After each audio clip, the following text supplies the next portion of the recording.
Can you believe it? After 3 years of doing a denim channel, I'm finally reviewing my first non-Levi's pair. This company has been on my radar and wish list for longer than I've been doing the channel. They are the oldest denim revival brand in Japan. So let's take a look at the history of them. This is the Studio d'Artisan episode, now on Den in Denim. This company isn't just one of the Osaka Five, but also the first Japanese denim designer and the company that kicks off historic denim replication. There were plenty of 40-year-old jeans, and America's trash was about to become Japanese art. Now, I'm going to talk much more about the Japanese adopting denim in the 1964 episode, but let's turn our gaze to the late 1970s and seek out a man named Shigeru Tagaki. Man, this guy is elusive. Tagaki did not do this alone. His wife Sayako was pretty much the one in charge, making most of the valuable day-to-day decisions. But in the late 1970s, he was a denim head who learned to sew. That's a great skill. He took it to the next level though, going to France to learn some fine stitching from the fashion masters. He combined this craftsmanship with the details of classic era American workwear using Japanese resources. And the result is Studio d'Artisan. The DO1 Genesis model. Studio d'Artisan started with one pair. This is known as the DO1. They made it in '86 and they still make it today. It is closest in details to a 1937 pair of 501s, leather patch, belt loops, and back cinch, 5 pockets, button fly, red line selvage, although I think it's 15 ounces for that one instead of the 10 ounces here. Natural indigo dye, copper rivets, and duck canvas pocket bags, which I like, being nice and strong. Also keeps them sanitary. If you want more details and a great review of the DO1 model, then check out Alejandro Jomar's video. Link in description. I love his channel. Now, when these DO1s were made in '86, students couldn't afford them. And I'm sorry, students? When could students really afford any of the stuff on these channels?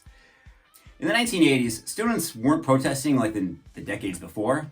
In the 1960s, university students in Japan were embroiled in years-long protest to turn Japan into a totalitarian Marxist state. Then in the late 1970s and early 80s, students were joining the local farmers in the Sanrizuka struggles to halt the building of Tokyo's Narita Airport. Today, Japan is a capitalist wet dream, and Narita Airport is consistently rated the best airport in the world. Good job, students. But there was something unique at this point in their culture. College was the one time when you didn't have actual pressure. You had tons of pressure to get accepted, and now that's over. Grad school isn't of much importance to most careers. They're going to give you the training you need on the job, and they'll also make you wear suits. So college was the one time when you got to dress the way you wanted to. What's so important about what Studio d'Artisan did in 1986 was they made the first recreated pair of jeans for the market. Levi's had done some recreation one-offs for like a Vogue fashion show in the early 80s, but they weren't interested in marketing anything like that. However, SDA's DO1 Genesis model would change everything. In 1987, Japan's Levi's division made the 701. That's the first Levi's recreated item. Soon many other recreations followed, and by 1996, the LVC line was born. Plus, many other companies in Japan began making historic styles to modern denim items. And that's really the birthplace of all of these recreations that inspired this channel, and I'm sure a lot of you guys. Tagaki and his wife Sayako continued to work with historic inspirations. They introduced new models like the 100 series that explores different decades of classic-era jeans. SD-103 reflects the cuts of the 1960s Levi's, while the 107 is more of a tight cut from the 80s. SDA also wanted to add some unique flares. Throughout the 80s and into the 90s, Studio d'Artisan saw the possibilities of selvage denim take off. Not just for recreations, but also for reimaginings. By 1995, Tagaki was out, and he sold the company to a Mr. Odawara, who in turn sold it to the current owner, Mr. Fujikawa. Fujikawa is committed to running the company in a way that cherishes the classicness of Levi's and SDA, but also offers a wide line of heritage wear from leather belts to Hawaiian shirts. It is the work of Mr. Fujikawa and his manager Yuji Tamanaha that came up with a unique twist like the Fox Fibre denim made of heirloom cotton and the Souvene Gold luxury cotton denim that look to push the material to the new realm of excellence. And the heavyweight 18-ounce Godzillas that show that SDA can be used in denim distressing competitions. There's actually a slew of series and collabs that SDA has done. I'm only going to talk about 2 of them in this episode: the anniversary limited editions and the Fox Fibre items. Every 5 years, SDA has a limited edition jean. This year is the 45th anniversary, which reflects the D01 model with Japanese text. But I have a feeling there will be a couple more things coming out too. For the 40th anniversary, they made a schizophrenic jacket that combined details from Lee and Levi's.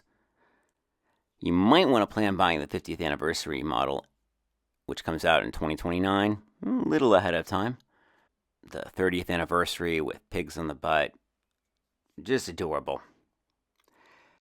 Now, I don't think the Salesman model is an anniversary limited edition, but there are other limited editions that they do every year, and this one is still very exciting because it's the closest thing to the 1955 LVC limited edition White Oak Decades pair. The variations of denim in the garment wear unevenly over time. You have lightweight and medium weight mixed together. The SDA model takes its cues from the 1937 style with a cinch buckle back. Still available in my size. Shame. And now for the Fox Fibre line. In the last year, I've renewed my love for the cotton plant by testing out Fox Fibre heirloom cotton with its color-enhancing feature. SDA is a huge fan and has made about a dozen items with botanist Sally Fox's Fox Fibre cotton grown in the USA. Fox 001, slim tapered jeans, indigo dyed. D1828, relaxed tapered jeans, indigo dyed. The 001 come with this awesome hairy patch. Gorgeous. I would look for this detail on my next pair. The rest of the items are undyed, which is optimal to let you enjoy the natural coloring of the heirloom cotton. Fox 002, known as the Roadrunner jeans. Undyed, a lighter color because it comes in, this might be the coyote, and it also comes in a buffalo, or this is even lighter than those two. If you want the darker version, you want the coyote, those are the D1888. And then there's the Fox 004 jacket. Now, these jeans, jacket make a great combo. All of these 3 items should have the hairy patch too. Fox 005, sweater in coyote. This is a light brown that will just get darker with every wash you're using it. Fox 006, t-shirt with the green cotton. So it's this light green now, but with every wash it's going to become more and more St. Patrick's Day. Fox 007 is a short sleeve Henley, comes in coyote and Roadrunner. I guess Roadrunner is the more cream color, or a lighter brown. And the buttons on these are very unique. You got these pentagram metal shape. Fox 008, Oxford shirt in coyote. And I know that my good friend at Unbleached Apparel has been working on a prototype for making his own version of Fox Fibre Oxfords. But yeah, the whole idea is that these items will just get more and more colorful with every wash. Very exciting.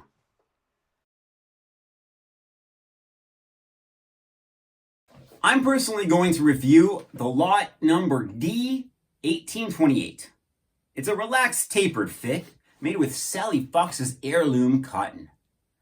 The warp running lengthwise is dyed a strong natural indigo, but the weft underneath running vertically is the natural Fox Fibre. One of those browns, possibly coyote, maybe buffalo. The details of the D1820 are a composite of classic era 501s with a few unique treats. The fit is relaxed, tapered. My average LVC 501 size is 31 waist, and I'm wearing an SDA size 31. There is a little tightness at first, but after wearing them for 30 minutes, I never want to take them off.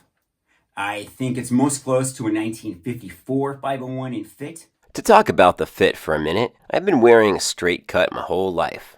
I prefer tub soaking them, and that's what the relaxed tapered feels like.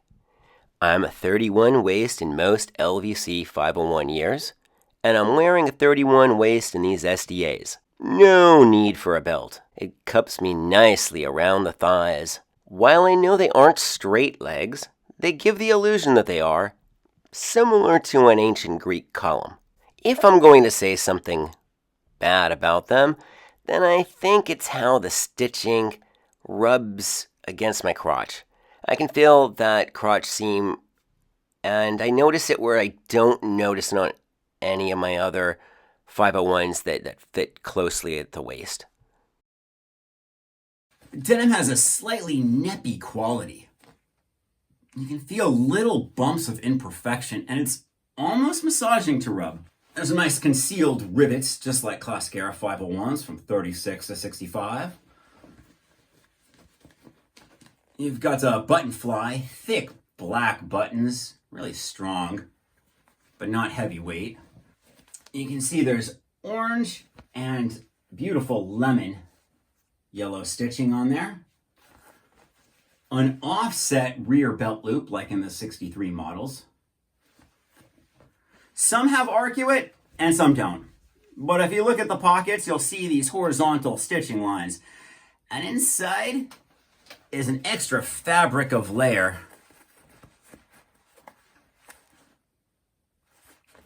This will help strengthen the pockets if there gets a rip in down there. It's almost similar to the idea Jacob Davis had with the pantaloons of putting an extra layer of fabric over the areas that you would get the most rips. Hopefully over time, as they rip, I'll get some of those weft-only holes, and you'll just see the brown threads running diagonally while the blue all around it is just starting to fade and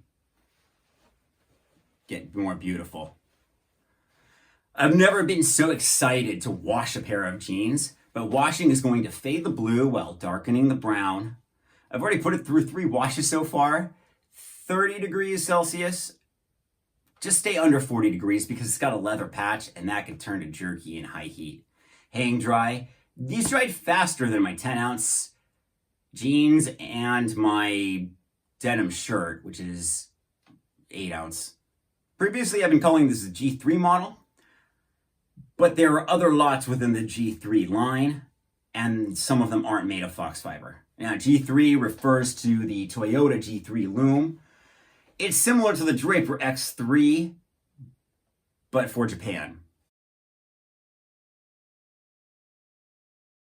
You know, this pair just really checks a lot of boxes for me. I wanted a pair of Fox Fibre jeans. I wanted some Japanese denim from an Osaka 5 brand. I wanted to try a relaxed tapered fit since that's what most heavyweight denim is in.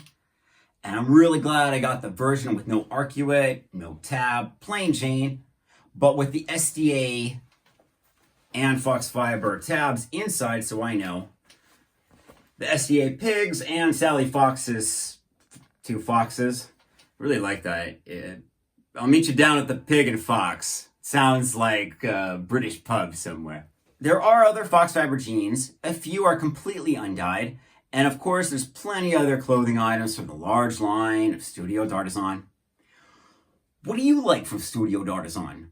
How is your Fox Fibre clothing wearing in? I'm Dan, thanks for watching. Love your jeans. If you're looking for other Fox Fibre items, check out Unbleached Apparel. It's where I get the t-shirts. Put in the code DENIM, you get 5% off. The t-shirts are made of undyed cotton, now made in America. Big shout out to my Patreon members. Join the community and support the channel. Get extra features. Or hit me up with a super thanks one time. Super big thanks to Fitsanu Boone Prossert. Thank you, Sam Z. Thank you, Shoshana.